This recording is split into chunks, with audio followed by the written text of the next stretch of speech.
ಏ ಹೊಯ್ಸಳ ಕಳ್ಸ್ರಿ ಇಲ್ಲಿ DLF road ಅಲ್ಲಿ ಬೇಡ ಸರ್. ಸ್ಟೇಷನ್ ನಡಿ. ಗಾಡಿ ಸೀಸ್ ಮಾಡಿ ಗಾಡಿ ಸೀಸ್ ಮಾಡಿ ಸರ್ ಸರ್ ಬೇಡ ಸರ್. ಏಯ್ ಏನೋ ಬೇಡ. ಓರ್ ಲಾಸ್ಟ್ ಚಾನ್ಸ್ ಕೊಟ್ಬಿಡಿ ಸರ್. ಚಾನ್ಸ್ ಏನಿಲ್ಲ. ಚಾನ್ಸ್ ಏನು ಕ್ರಿಕೆಟ್ ಆಡ್ತಾ ಇದೀಯನ ನೀನು? ಓಯ್ ಒಳಗಡೆ ಹಾಕ್ತೀನಿ ಗಾಡಿ. ಓರ್ ಗಾಡಿ ಸೀಸ್ ಮಾಡ್ರಿ ಸರ್ ಸರ್ ಸರ್ ಇವನ್ನೆಲ್ಲ. ಏಯ್ ಏಯ್ ಸರ್ ಬೇಡ ಏಯ್ ಏಯ್ ಸರ್ ಪ್ಲೀಸ್ ಸರ್ ಬೇಡ ಸರ್. ಬೀಗ ತಗೋ. ಸರ್ ಹತ್ತ ಸರ್ ಗಾಡಿ. ಪ್ಲೀಸ್ ಸರ್ ಬೇಡ ಸರ್. ಹೊಡಿಕೆ ನೋಡ. ಹತ್ತ. ಸರ್ ಬೇಡ ಸರ್ ಪ್ಲೀಸ್ ಸರ್. ಸರ್ ನಮ್ಮಪ್ಪ ಹೇಳಿದ್ರು ಸರ್ ಪ್ಲೀಸ್ ಸರ್. ಏಯ್ ಏನೋ ಹೇಳ್ತಾರೆ ನಾಟಕಗಳು ಮಾಡ್ಬೇಡ. ನೀನಂತ ನಾಟಕ ಮಾಡೋರು ತುಂಬಾ ಜನ ನೋಡಿದೀವಿ ನಾವು. ಸರ್ ಆಯ್ತು ಸರ್ ಇದೊಂದು ಚಾನ್ಸ್ ಕೊಡಿ. ಏನ್ ಚಾನ್ಸ್ ಕೊಡ್ರಿ? Please sir. ಏನೋ ಚಾನ್ಸ್ ಕೊಡ್ಬೇಕು. ನಾ- ಮಾಡ್ತಾ ಇದೀವಿ, ನೀವು ಆಟಾಡ್ತಾ ಇದೀವೇನೋ.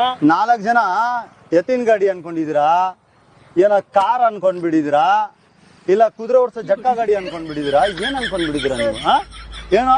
ಏಯ್ ಏನ್ ನಿನ್ ಹೆಸರೇನು? ಹಾ ನಿಂಗಪ್ಪ. ನಿಂದ ಹೆಸರೇನು? ನೀನು?